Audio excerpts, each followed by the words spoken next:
누가복음 23장. 온 무리가 모두 일어나 예수를 빌라도에게 끌고 갔습니다. 그리고 예수께 대한 고소가 시작됐습니다. 이 사람이 우리 민족을 어지럽게 하는 것을 보았습니다.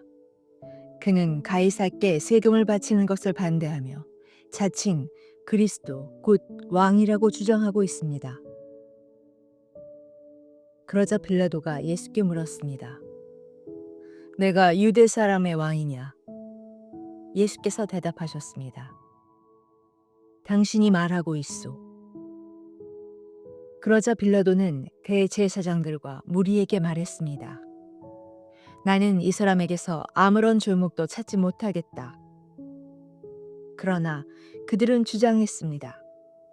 저 사람이 갈릴리에서 시작해 여기 예루살렘까지 유대 온 땅을 가르치며 백성들을 선동하고 있습니다. 이 말을 들은 빌라도는 이 사람이 갈릴리 사람이냐고 물었습니다. 빌라도는 예수께서 헤롯의 관할에 속한 것을 알고 때마침 예루살렘에 와 있던 헤롯에게 예수를 보냈습니다. 헤롯은 예수를 보고 매우 기뻐했습니다. 그는 오래전부터 예수를 만나고 싶었습니다. 헤롯은 예수에 대한 소문을 듣고 있었고 예수께서 어떤 기적 행하는 것을 보고 싶었기 때문입니다. 헤롯이 많은 질문으로 물었지만 예수께서는 아무 대답도 하지 않으셨습니다. 대제사장들과 율법학자들은 곁에 서서 예수를 격렬하게 고소했습니다.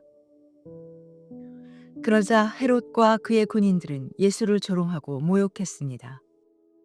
그러고는 예수께 화려한 옷을 입혀 빌라도에게로 돌려보냈습니다. 헤롯과 빌라도가 전에는 원수처럼 지냈으나 바로 그날에 서로 친구가 됐습니다. 빌라도는 대제사장들과 지도자들과 백성들을 불러 모으고 말했습니다.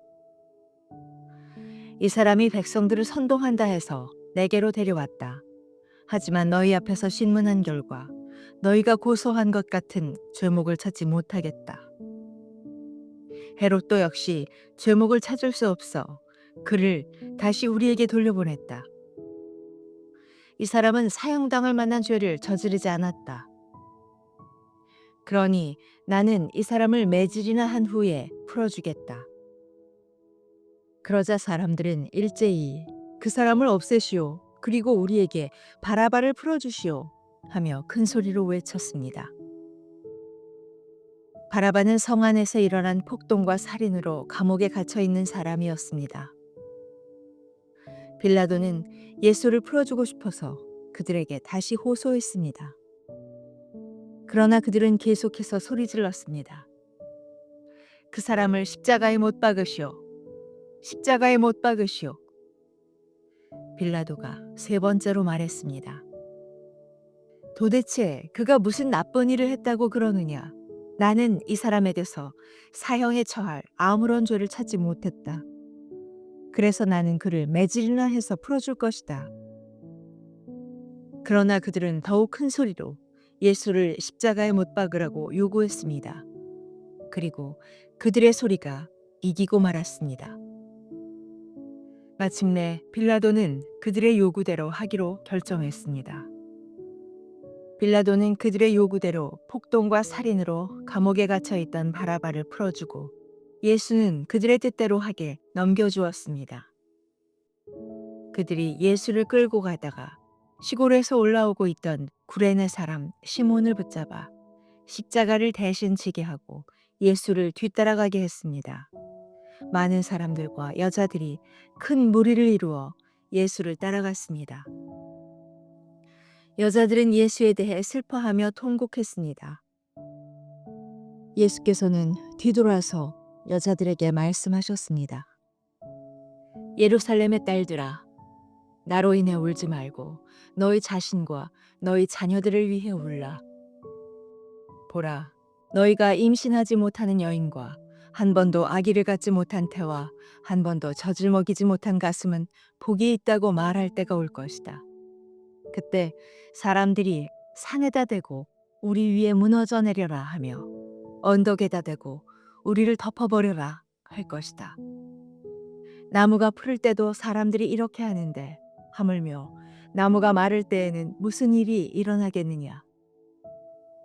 죄인들인 다른 두 사람도 사형을 받기 위해 예수와 함께 끌려갔습니다.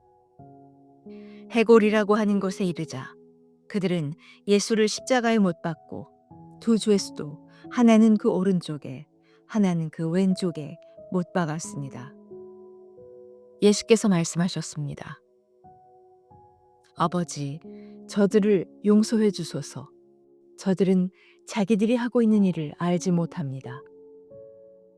그때 군인들은 제비를 뽑아 예수의 옷을 나누어 가졌습니다. 백성들은 서서 지켜보고 있었고 지도자들은 심지어 예수를 조롱하며 말했습니다. 이 사람이 다른 사람들은 구원했다지. 자기가 택하심을 입은 하나님의 그리스도라면 자기도 구원하라지. 군인들도 와서 예수를 조롱했습니다. 그들은 예수께 신포도주를 들이대며 내가 유대 사람의 왕이라면 어디 너 자신이나 구원해 보시지 라고 말했습니다. 예수 머리 위에는 이는 유대 사람의 왕이라고 적힌 패가 붙어 있었습니다. 십자가에 달린 죄수 중 하나가 예수를 모독하며 말했습니다. 내가 그리스도가 아니냐? 그러면 너와 우리를 구원해 보아라. 그러나 다른 죄수는 그를 꾸짖으며 말했습니다. 너도 똑같은 십자가 처형을 받고 있으면서 하나님이 두렵지도 않느냐? 우리는 우리가 저지른 짓이 있으니 마땅히 받을 벌을 받은 것이지만 이분은 잘못한 일이 아무것도 없다. 그리고 말했습니다. 예수여, 당신의 나라에 들어가실 때 저를 기억해 주십시오. 예수께서 그에게 대답하셨습니다. 내가 진실로 내게 말한다. 오늘 내가 나와 함께 낙원에 있을 것이다. 정오쯤 돼 어둠이 온 땅에 뒤덮으니 오후 3시까지 계속됐습니다. 해가 빛을 잃었고 성전의 휘장 한가운데가 찢어졌습니다. 예수께서 큰 소리로 부르짖으셨습니다. 아버지여, 제 영혼을 아버지의 손에 맡깁니다. 이 말씀을 하시고 나서 숨을 거두셨습니다. 백부장은 그 일어난 일을 지켜보고 하나님께 영광을 돌리며 말했습니다. 이분은 참으로 의로운 분이셨다. 구경하려고 몰려든 사람들도 모두 이 사건을 보고 가슴을 치며 돌아갔습니다. 그러나 예수를 알고 있던 모든 사람들과 갈릴리에서부터 예수를 따라왔던 여인들은 멀리 서서 이 일을 지켜보았습니다. 요셉이라는 유대 공의회 회원이 있었는데 그는 선하고 의로운 사람이었습니다. 그는 공의회 회원들의 결정과 행동에 찬성하지 않았습니다. 그는 유대의 아리마대 마을 출신으로 하나님 나라가 오기를 기다리는 사람이었습니다. 그는 빌라도에게 가서 예수의 시신을 달라고 했습니다. 그는 십자가에서 시신을 내려 고운 삼배로 잘 싼 다음 바위로 만든 무덤에 모셨습니다. 이 무덤에는 아직 아무도 묻힌 적이 없었습니다. 그날은 안식을 준비하는 날이었고 이제 곧 있으면 안식일이었습니다. 갈릴리에서부터 예수와 함께 왔던 여인들이 요셉을 따라가 무덤과 그 안에 예수의 시신이 어떻게 안장됐는지를 보았습니다. 그리고 그들은 집으로 돌아가 향품과 향유를 준비했습니다. 그리고 나서 계명을 따라 안식일에 쉬었습니다. 아멘.